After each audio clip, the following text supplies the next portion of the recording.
Hello everyone, this is Anishu, and in this video we will learn how to implement the authentication layer in our backend. Before proceeding, let me ask you, why do you think authentication and authorization are so important in our backend? Incorporating authentication into our backend is not just a choice, but it's a necessity for secure and reliable system. Authentication and authorization plays a crucial role in safeguarding our backend, preventing it from unauthorized access. By implementing robust authentication measures, we protect sensitive data, maintain user privacy, and build trust with our users. Now, to manage the authentication and authorization, we will create a new bounded context named user model. In the controllers folder, we will add users controller CS and create new user model CS and login model CS with user and login information. In the PostgreSQL database, we will be creating a table named user with appropriate data types such as the email, the first name, the last name, the password hash, description, role, the created and modified date. After that, we will scaffold the entire database that we created, and we will get the context for the user table that we have created in the database in our robot context CS. With that said, it's time to implement the basic authentication in our project. To implement the authentication layer, we first need to create a folder named Authentication. In that folder, we will create a basic authentication handler CS. This file will contain the logic responsible for authenticating users in our backend. The basic authentication handler is derived from the authentication handler class. It inherits the core functionalities needed for authentication. Let's start with the constructor where dependencies are injected and initiated. Here we inject dependencies such as options, logger, encoder, clock, and the user service repository.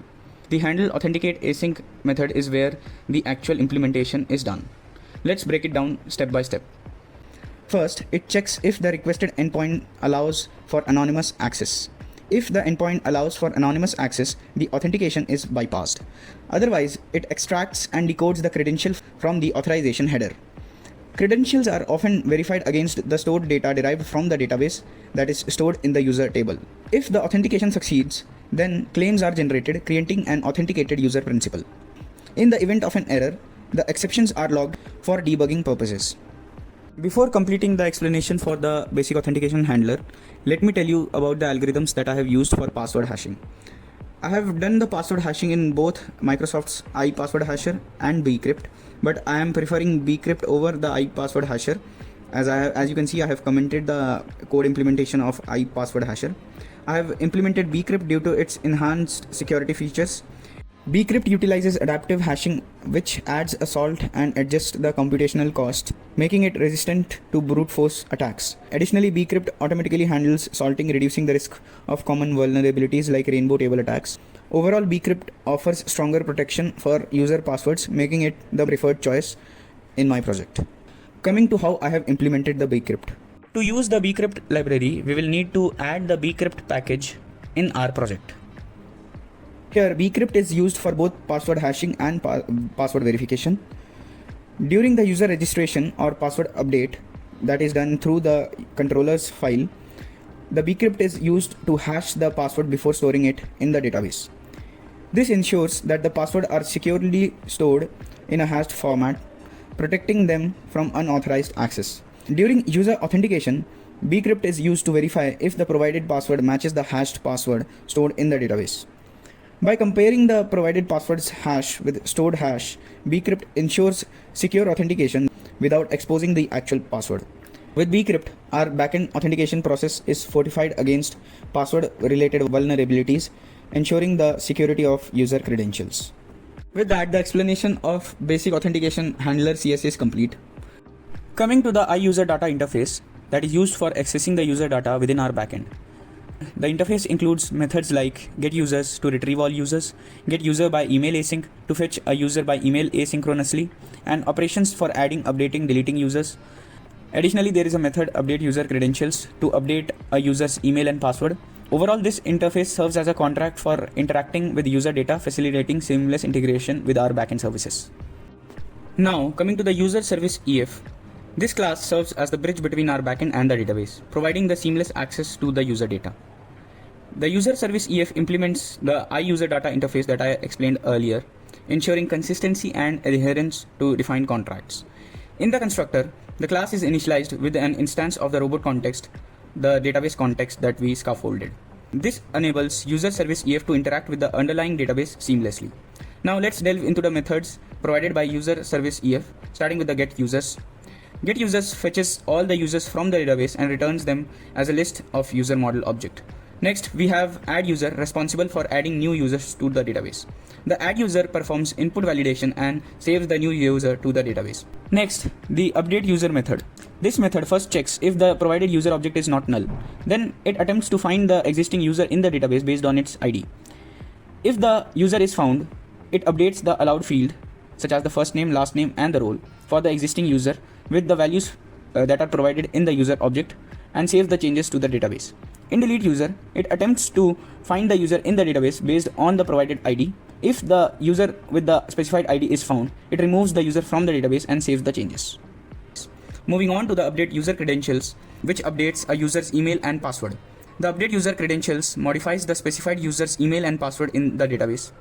With that, the explanation of the user service EF is complete. Now coming to the user controller class. In this user controller class, we handle the user related operations like retrieving, adding, updating, and deleting users. The get users method retrieves all the users. The get admin users retrieves users that have admin privilege. The get users by ID retrieves a user by ID. The add user creates a new user. The update user updates an existing user's details except for the email and the password. The delete user deletes a user by ID. The update user credentials updates a user's email and password. I have also included the XML documentation. The annotations like allow, anonymous, and authorize control the access of these endpoints. The class interacts with the database through the iUser data access, ensuring the data consistency and integrity. Overall, this class performs the user management within the API, ensuring security and integrity.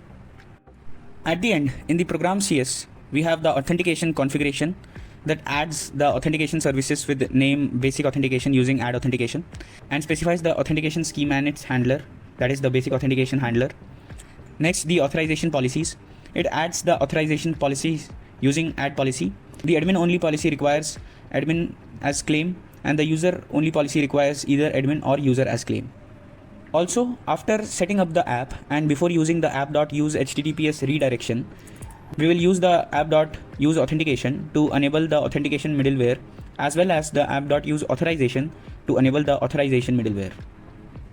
Also, in my controllers, you can see that now I have added allow anonymous annotations in some of the endpoints while authorize annotation in most of the others.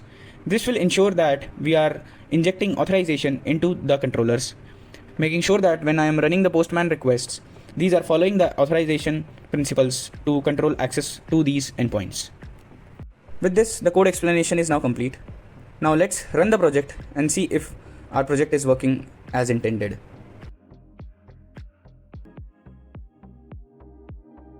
As you can see, the get robot commands endpoint, the get maps endpoint, and the get users endpoint work accurately without the need of any authentication. This is so because I have implemented the allow anonymous annotation before these endpoints in my controller. Let's try and see if any other endpoints also give the output when not authorized. As you can see, when running any other endpoints, it shows unauthorized with a status code of 401, showing that without the basic authentication, the endpoints will not work.